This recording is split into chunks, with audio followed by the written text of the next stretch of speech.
Il y a des artistes qu'on reconnaît à leur visage, d'autres à leur voix. Et puis, il y a ceux qu'on reconnaît à un casque. Deux silhouettes métalliques, un geste de tête et le monde entier sait de qui on parle, Daft Punk. Le duo français qui n'a jamais eu besoin de parler pour devenir le groupe le plus influent de l'histoire de la musique. Et pourtant, derrière l'aura froide, derrière les robots, il y a une histoire profondément humaine. Une histoire d'amitié, d'obsession, de rupture et de révolution musicale qui ont redéfini la pop moderne. Aujourd'hui, on remonte le temps. On va voir la naissance, la gloire, le silence et la fin des robots.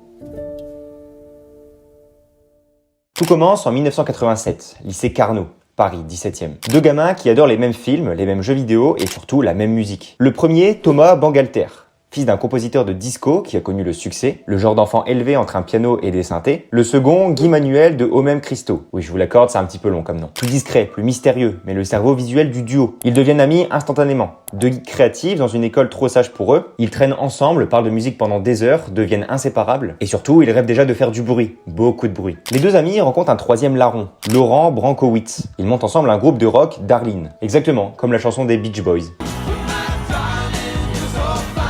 3 ados, 3 guitares, 3 rêves. Leur style, du lofi, un peu noisy, un peu brouillon, mais c'est sincère. Ils sortent un tout premier EP, quelques critiques, et là, un journaliste anglais écrit une phrase qui va changer l'histoire. A bunch of daft punky trash. En français, un genre de punk débile. Normalement, ce genre de choses tue un groupe.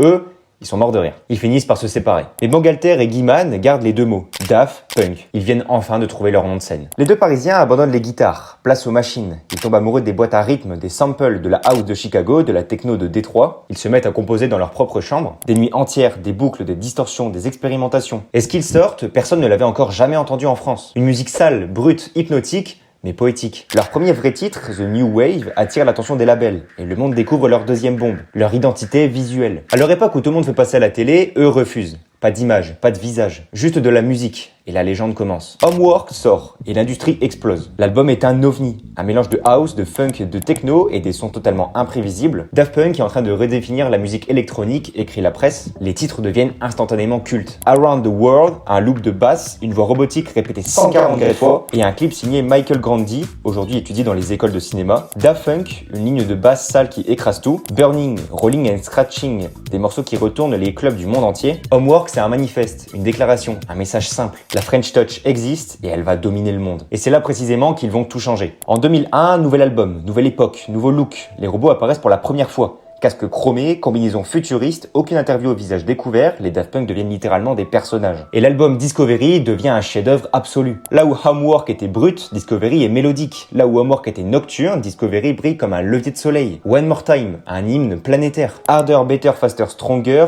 oui je sais, j'ai un super accent. Un sample génial, plus tard immortalisé par Kanye West. Digital Love, Face to Face, aérodynamique. Discovery, c'est du nostalgie futuriste, du funk mélangé à de l'électro qui ressemble à un rêve. Et comme si tout ça suffisait pas, ils adaptent leur album en film d'animation. Interstellar 5555 avec Leiji Matsutomo, le créateur d'Albator. Les Daft Punk ne font plus simplement de la musique, ils ouvrent un nouvel univers. En 2005, Daft Punk revient avec Human After All, un album fait en seulement 6 semaines, volontairement répétitif, brut, humain. Malheureusement, il sera très mal reçu par le public. Les critiques parlent d'un album trop simple, pas assez diversifié. Et pourtant, personne ne le sait encore, mais cet album va devenir leur future arme pour leur prochain coup de génie. Le 12 août 2006, au festival Coachella, une pyramide lumineuse apparaît sur scène. Le public ne comprend pas ce qu'il voit. Puis, une silhouette robotique, puis deux. Et Daft Punk lance le set, un mash-up permanent. Tout, Homework, Discovery et Human After All mélangés dans une tempête de sons. C'est l'une des performances les plus influentes de toute l'histoire de la musique. Les DJ diront plus tard, ce concert m'a donné envie de faire de l'électro. Ce concert a changé ma vie. Alive 2007 sort en album live et devient un classique instantané. Après ça, Daft Punk disparaît.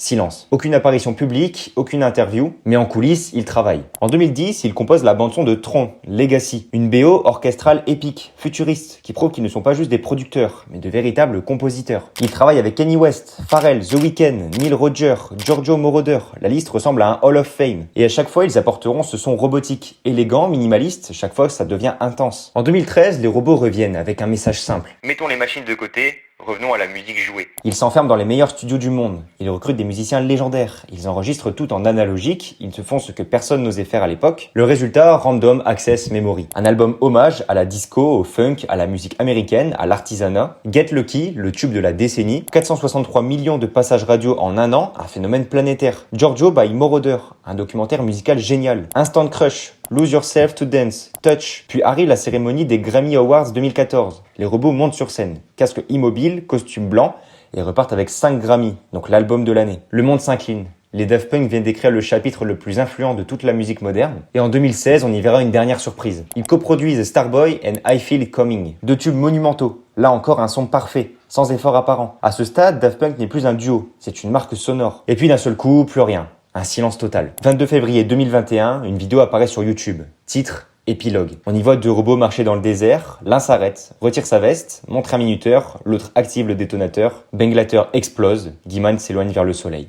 Fin. Daft Punk annonce officiellement sa séparation après 28 ans de carrière, sans interview, sans explication, juste une image, comme toujours. Et pourquoi se sont-ils séparés alors ? Bien en fait, il y a plusieurs raisons à ça. Le duo fonctionne mieux en studio qu'en tournée. La pression immense autour de Ram, leur perfectionniste impossible à maintenir, la volonté de Benglater de se consacrer à la musique acoustique. Et la vérité la plus simple, après avoir changé la musique 3 fois, que reste-t-il à accomplir ? Les Daft Punk, ce n'est pas juste de la musique, c'est une philosophie. Ils ont appris au monde que l'anonymat peut être une force, l'image est une extension de la musique, la nostalgie peut être futuriste, la pop peut être intelligente, et que la perfection se cache dans les détails qu'on ne voit pas toujours. Aujourd'hui, leur influence est partout, dans la pop, dans la house moderne, dans les casques de Marshmello ou d'Edmo 5, dans l'esthétique cyberpunk du monde actuel, dans la génération YouTube, TikTok, Instagram qui sample, remix, transforme. Daft Punk n'est pas seulement un groupe, c'est un langage musical. Ils ont mis la France au centre de la carte mondiale, ils ont inspiré des millions d'artistes.